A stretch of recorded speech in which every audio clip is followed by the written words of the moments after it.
கோடி வீடியோ எடுத்தும் வியூஸ் எங்கே போகுது? யூடியூபர் எனக்கு கிடைச்ச சாபமா?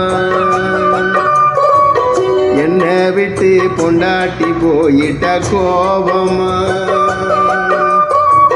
யூடியூப் சேனல் ஆரம்பிச்சு வருஷங்கள் தானே ஓடுது.